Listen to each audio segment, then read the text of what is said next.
A tea Thanksgiving dinner, Dad said. You're a leech. You can't stay after November bills. I packed, cut every bill, and the next morning he showed up screaming at my door.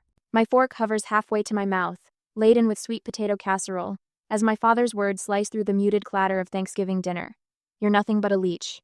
It's time for you to leave this house. The sweet potato suddenly looks foreign, unappetizing.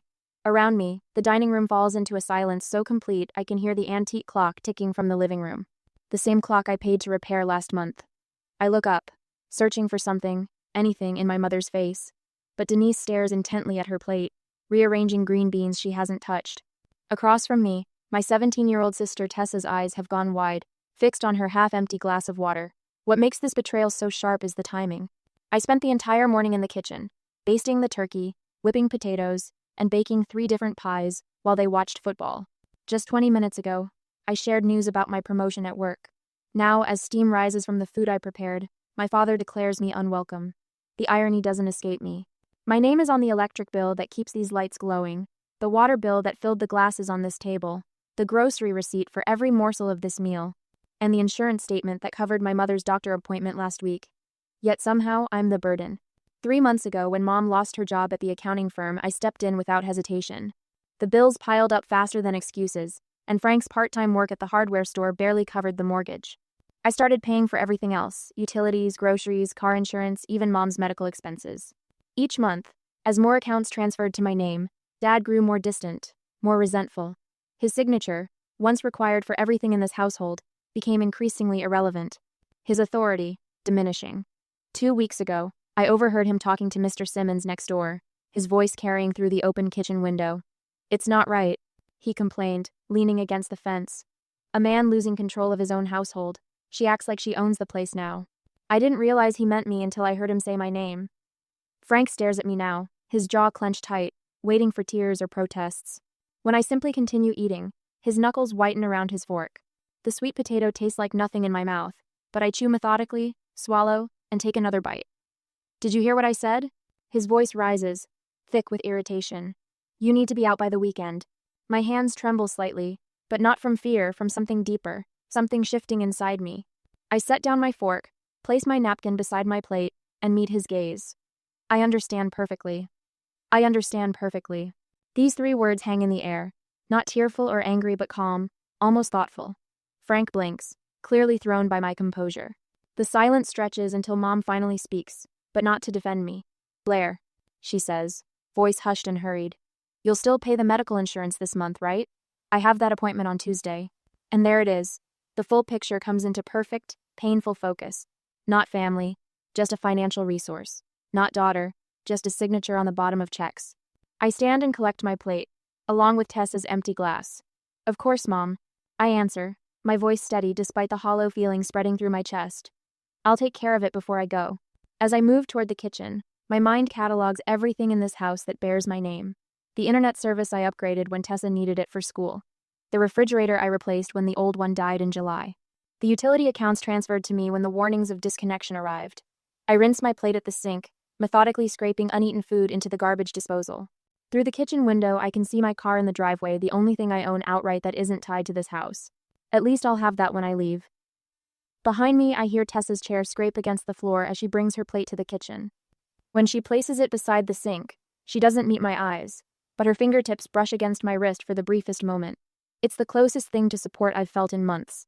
The digital clock on my nightstand blinks 1:18 a.m. as I fold another sweater into my suitcase. Sleep feels impossible with the weight of Frank's words still ringing in my ears. I've been packing methodically for hours, my movements automatic while my mind races. I reach for the stack of financial documents I keep in my desk drawer: insurance statements, utility bills, grocery receipts, planning to sort what I need to take. But underneath them, I spot a bank statement with Frank's name. Strange. I haven't seen paper statements for months. Everything switched to electronic after Mom lost her job. I pull it out, then another, and another. A small stack of statements spanning the last 3 months, all for an account I've never seen before.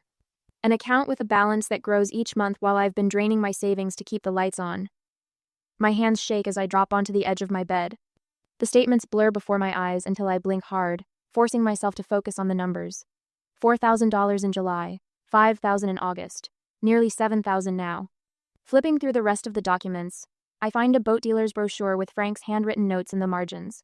Down payment, $5,500, circled in blue ink. Schedule delivery after Thanksgiving, underlined twice. A fishing boat. While I've been paying for Mom's doctor visits and the internet Tessa needs for school, there's more. A notepad with dates jotted down. November utility due dates, my name with question marks. After bills paid, written and underlined. They've been planning this for weeks, waiting until I covered November's expenses before kicking me out. A soft knock interrupts my thoughts. The door opens just enough for Tessa to slip through, her eyes wide as she takes in the packed boxes and open suitcases. "You're really leaving?" she asks, hovering by the door like she's preparing a quick escape. I sit surrounded by the physical evidence of my family's betrayal, while Tessa stands with one hand still on the doorknob. The power imbalance isn't lost on me, her freedom to walk away, my forced departure. "Dad didn't give me much choice," I answer, tucking the bank statements into my purse. Tessa chews her bottom lip. "Mom said they need your room for storage now that Dad's buying that boat." The casual confirmation hits like a physical blow. "Boat?" "The fishing boat he put a deposit on last month." Tessa's voice drops to nearly a whisper. "I heard them planning all this weeks ago. How they'd wait until after you paid the bills for November." "You knew?" The betrayal expands, growing tendrils that reach even to Tessa. Her eyes fill with tears. "I was scared to tell you. Dad said anyone who warned you would be next." I want to be angry with her, but the fear in her face is too real.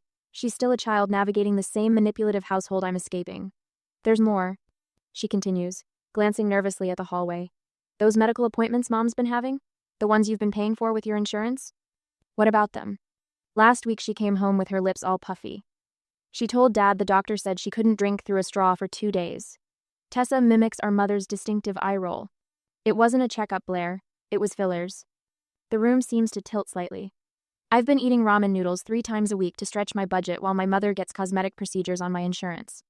I pull out my bank app, showing Tessa my account balance, $763.42. 3 months ago, I had over $9,000 saved. This is what's left of my savings after covering everything here. I tell her, if I'd stayed even one more month, I'd have nothing left. The severity of my situation crystallizes as I say it aloud. I've been on the brink of financial ruin, pouring everything into a family that sees me as nothing more than an ATM, Dad said. "If you try to take any furniture, he'll report you for theft." Tessa says, "Even the stuff you bought." Of course he did. I glance around at the desk I purchased when I started working from home during the pandemic, the bookshelf I assembled myself, the bedding I bought with my first paycheck. He also called the bank today about getting your name off the utility accounts. The time pressure hits me. I need to secure housing, protect what remains of my finances, and untangle myself from the family accounts before they can cause more damage. I reach under my bed and pull out a shoebox. Inside are receipts for everything I've purchased for the house, organized, dated, with my credit card statements attached. The desk, the new refrigerator, Tessa's laptop, the living room carpet, even utility bills, with my name clearly listed as the account holder. A small victory in this sea of betrayal. Proof that I'm not crazy, that I've been carrying this household while they plotted behind my back. Tessa watches me sort through the receipts, her expression unreadable. "Blair?" she asks finally. "Yes? What would you do in my place? If you had to choose between standing up for what's right and keeping peace in the only home you have?" As I sorted through these receipts in the middle of the night, I faced a difficult choice. Should I confront my parents with evidence of their manipulation? Or simply leave and let them discover the consequences on their own? Standing up for myself might bring closure, but a quiet exit would avoid a painful confrontation. What would you do when the people who should love you unconditionally have proven they only value what you provide? I look at my sister, caught in the same toxic environment I'm escaping, and realize I don't have an easy answer for either of us.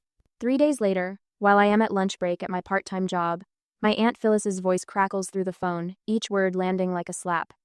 "Honestly, Blair, I never thought you'd abandon your parents when they needed you most." I grip the phone tighter, watching my knuckles turn white.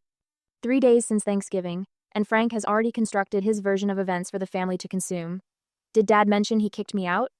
I ask, keeping my voice level. "He said you left them high and dry after a little disagreement," she says, her tone heavy with judgment. "They're organizing a family meeting at my house this weekend to discuss your behavior." "Of course they are. A public forum where they control the narrative." "I'm sure they are," I say, and end the call before she can respond. After the shift, I came to my friend's home. I sink onto the edge of Drew's pull-out couch, now my temporary bed. My entire life sits in 4 hastily packed boxes and 2 suitcases stacked against the wall. Everything I couldn't fit waits in my car downstairs. 25 years reduced to what I could grab in 2 frantic hours while my parents were at church on Sunday. My phone buzzes again. Another text from a cousin who's heard I've broken mom's heart. I don't open it. The constant notifications have created a new anxiety. Each alert sends my heart racing, wondering which relative will attack next. When Drew returns from her shift at the hospital, she finds me cross-legged on the floor, surrounded by paperwork. Operation Financial Freedom? Going well? She asks, dropping her bag by the door. Almost done. I tap my pen against a notebook filled with account numbers. I've canceled the automatic payments for their utilities, removed myself from their cell phone plan, and called to take my name off their internet service. What I don't say is how the customer service representative laughed when I explained that, yes, I was voluntarily removing myself from financial responsibility for my parents' bills. Good, Drew says, settling beside me. Your parents can figure out their own mess. The weight of starting over presses against my chest. My savings account shows a balance that would make most financial advisors wince. 3 months of covering my family's expenses has left me with barely enough for a security deposit on my own place, let alone first and last month's rent. You sure your roommate doesn't mind me crashing here? I ask. Max? He's thrilled to have. The front door swings open, and Max bursts in with his enormous golden retriever bounding ahead of him. Blair, Max announces. You have to meet the world's worst therapist, but he works for treats. He tosses a tennis ball across the apartment, and Baxter launches after it, all flailing paws and wagging tail. The dog returns, dropping the slobbery ball in my lap with expectant eyes. He thinks you need this more than he does, Max says, his expression serious despite the ridiculousness of the moment. Sometimes the best therapy has 4 legs and terrible breath.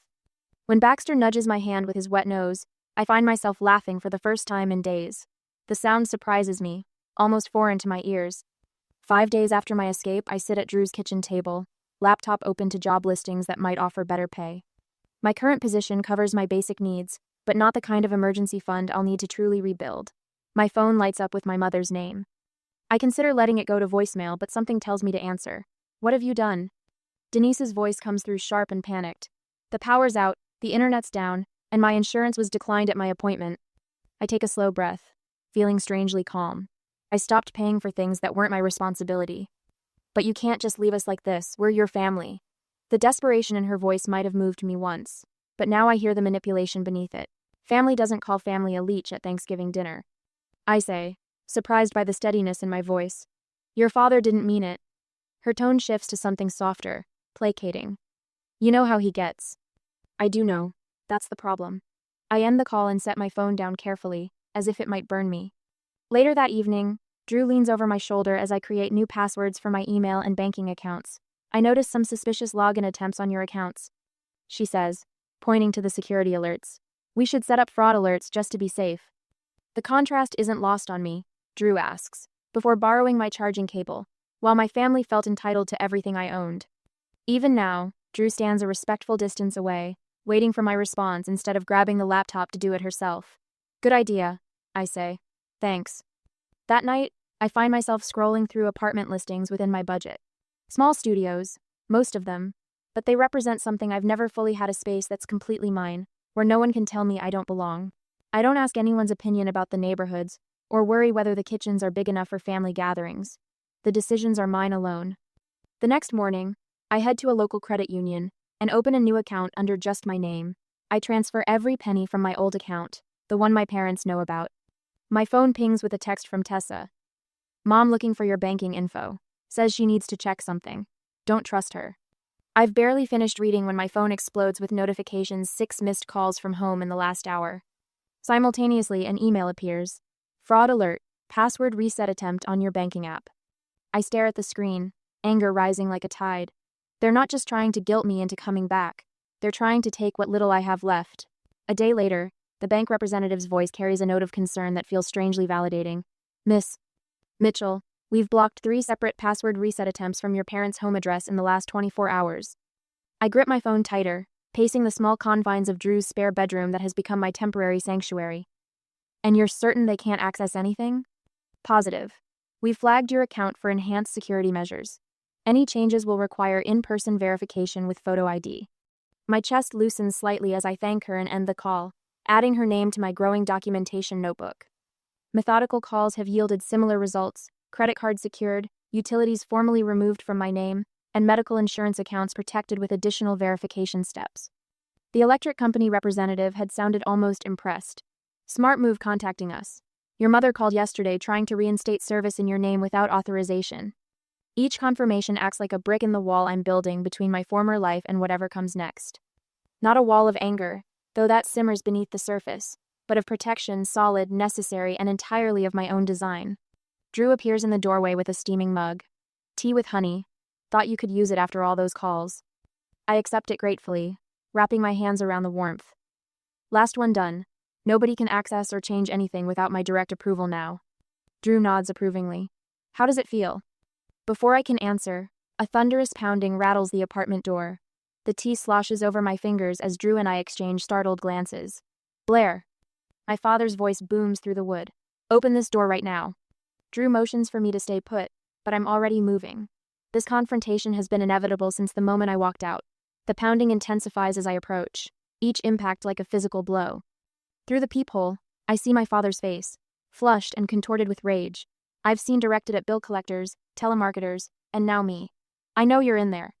Another series of blows makes the door frame shudder. "You think you can just abandon your family and destroy our lives?" A door opens across the hall, and Mrs. Perkins, a retiree who baked cookies for Drew when he first moved in, peers out cautiously. Her eyes widen at the sight of Frank pounding and shouting. "Young man," she calls, her voice quavering but determined. "I've already called building security." Frank whirls toward her. "Mind your own business, lady. This is between me and my daughter." "Your behavior is my business when it disturbs the peace," she retorts, pulling her robe tighter around herself. Frank turns back to the door, his voice dropping to something more dangerous. "Blair, if you don't open this door right now, I'll..." The threat transforms into action as he steps back and kicks the door hard enough to splinter the wood around the lock.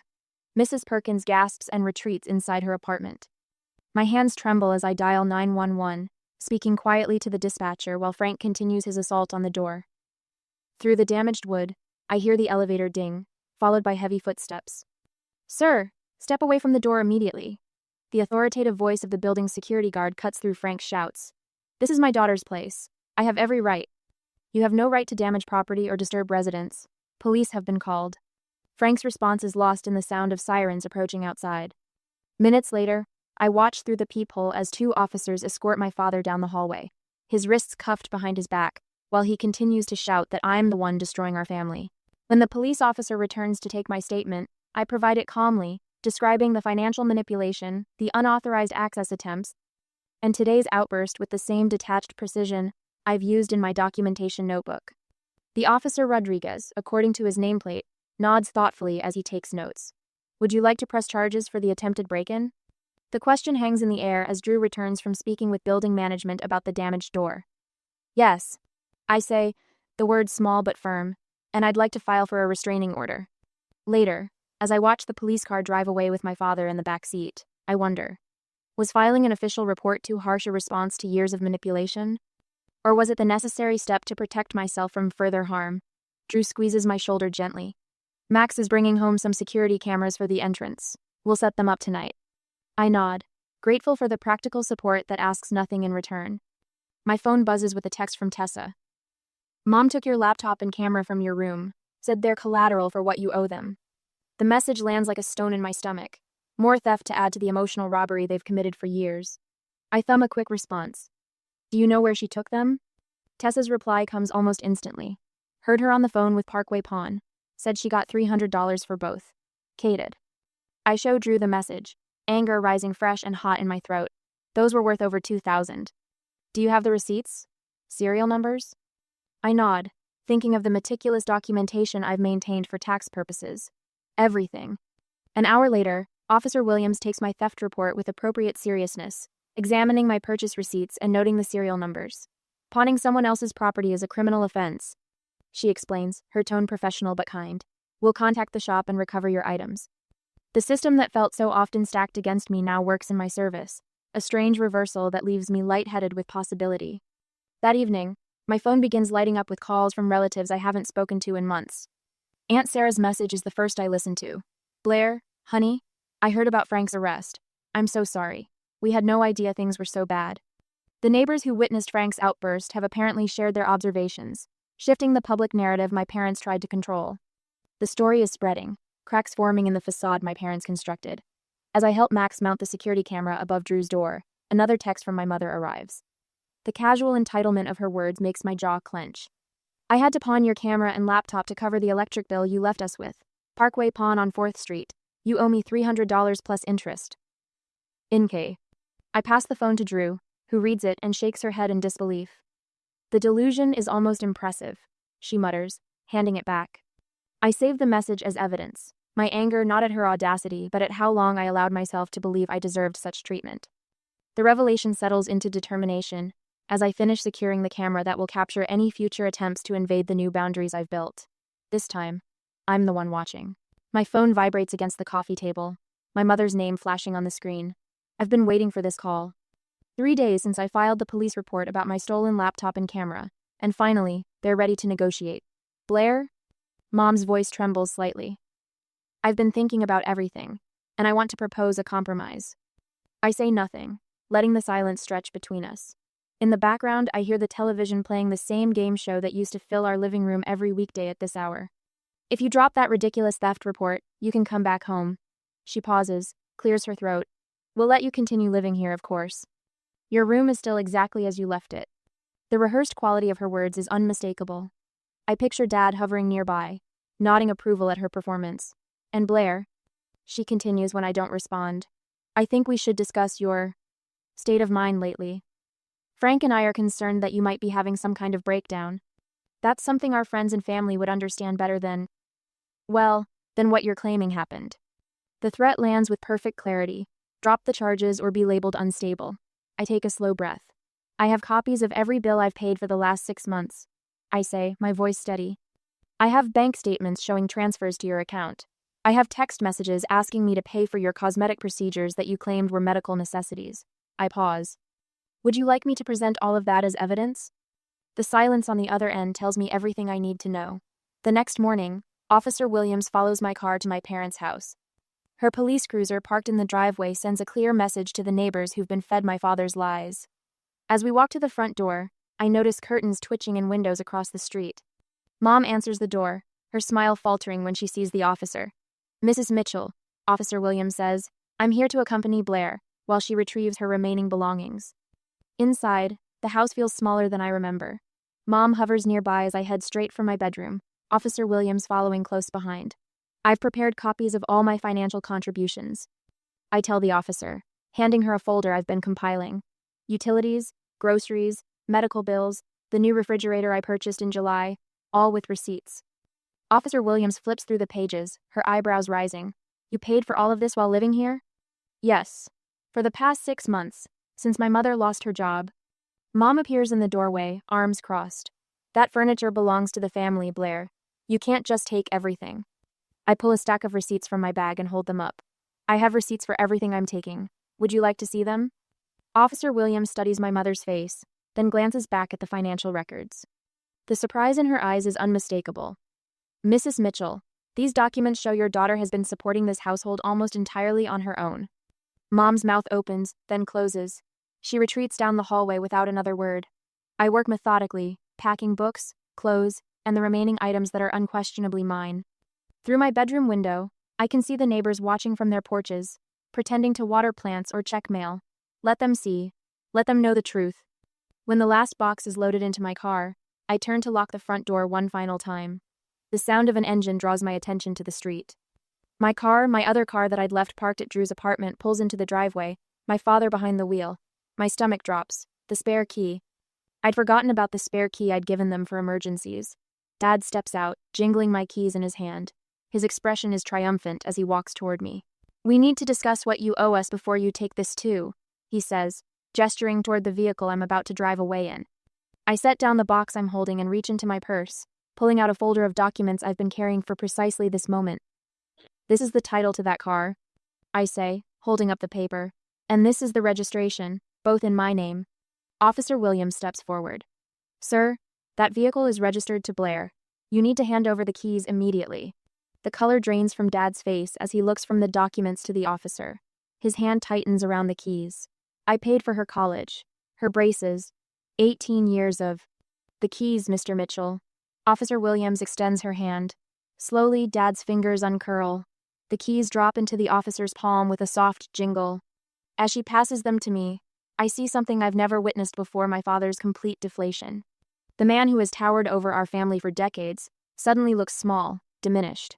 Come near me or my property again, I say, my voice clear and calm, and I'll file for a restraining order.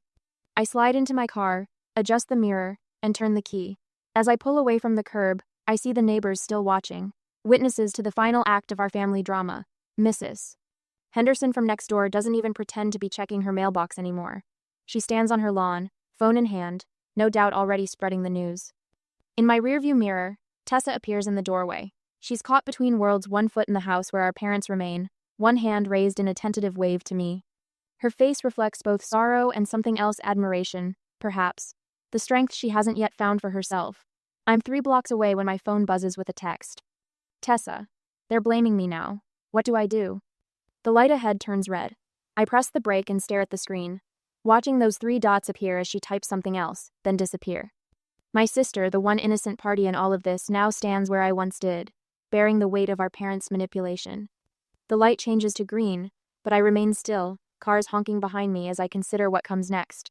Sunlight streams through gauzy curtains I chose myself, painting warm patterns across the hardwood floors of my apartment. 3 months have passed since I drove away from my parents' house with Officer Williams' business card tucked in my wallet. The difference between then and now still catches me by surprise sometimes. I run my fingers along the edge of my desk, where neatly organized bills fan out like a deck of cards: electricity, water, internet, renter's insurance, all in my name, all comfortably within my budget. No one else's financial emergencies hiding between the envelopes. My bank statement sits open beside them, the numbers growing modestly but steadily each month. The emergency fund I'd depleted supporting my family is slowly rebuilding itself. 6 months of security, that's my goal. I've already reached 2. The quiet contentment of making decisions without defending them feels like a luxury I'm still getting used to. Last weekend I painted an accent wall deep teal, without asking anyone's permission or hearing how I'd regret the color choice. The freedom to make even small choices feels enormous. A year later, my apartment buzzes with the gentle hum of conversation and laughter. I slide a golden brown turkey onto my dining table, smaller than last year's but cooked to perfection. The irony of hosting Thanksgiving isn't lost on me. Can I help with anything? Tessa asks, hovering uncertainly by the kitchen counter. My sister looks different now, taller somehow, though she hasn't grown an inch. Maybe it's the confidence she's developing away from our parents' shadow. Your company is contribution enough, I tell her, the words flowing naturally. How different from the tally of expenses I once kept in my head, measuring my worth by what I provided. I move around my space with an ease that would have seemed impossible last November. The dishes don't match perfectly. The table is secondhand. But everything here is genuinely mine, chosen with care, rather than acquired through obligation. Drew raises her glass as we settle around the table. To found family and boundaries worth keeping. Max and Tessa lift their glasses in response. My sister has flourished since moving into her college dorm 3 months ago. I helped her navigate financial aid forms and housing applications, knowledge from my own journey becoming stepping stones for hers. Later, as Tessa and I sort through scholarship applications at my kitchen counter, she mentions the latest family update. They lost the house last month, she says quietly. Dad's still blaming the bank, the economy, everyone but himself. They're staying with Uncle Rick, but he's already dropping hints about them finding their own place. I nod, glancing at the stack of unopened letters on my bookshelf. 5 envelopes, all from my parents, all unread. Setting boundaries doesn't mean I don't sometimes wonder what they say. They still blame you for everything. Tessa continues, her pen tapping against the scholarship form. But honestly, they're just facing what would have happened anyway. Your money was just postponing the inevitable. I help her highlight a key section on the housing assistance application, thinking about choices and consequences. As I helped Tessa build her independent life, I sometimes wondered if I should respond to my parents' attempts to reconnect. Is maintaining complete separation the healthiest choice when family has betrayed you so deeply, or is there value in allowing limited contact on your own terms? What would you do when those who should have protected you want back into your life after you finally found peace without them? After listening to today's story, perhaps it has raised some new questions in your mind, or maybe it has brought back some old memories. Every day on Reddit, new experiences and moments create fresh stories, and they connect all of us. Everyone has their own unique journey in life, and we all try to understand the world in our own way. These kinds of moments remind us that we are all human, sometimes happy, sometimes sad, and always learning something new. If you enjoyed this story, feel free to share it with your friends. Your thoughts and feedback are always valuable to us, as they motivate us to create even better content. Every story has its own unique angle, and our goal is to understand everyone's perspective and make our content diverse and relatable. Stories like these help us realize that life's journey is different for everyone, and by hearing other stories, we learn something new. You can also share your own stories with us. Your experiences are valuable to us as well, and if you enjoyed this video, please leave your feedback. We aim to create content that brightens your mind and gives you new ideas every time. If you've already seen this video before, your feedback is still important. With every piece of feedback, we can improve our content and bring a new perspective to our viewers. Today, what we saw was just a small part of the many stories shared on Reddit and across the world. It's a reminder of how we all try to understand life by sharing our experiences with each other. This video was only an example of how we try to connect with others through storytelling, learning about different sides of life. We hope to continue sharing such stories that help us all learn and grow together. Thank you for your time, and don't forget to keep an eye out for more stories coming soon. If you haven't already, please like and follow for more amazing content. Your support keeps us going, and we will strive to bring you more thought-provoking and heartwarming stories. Until next time, take care and stay curious. ****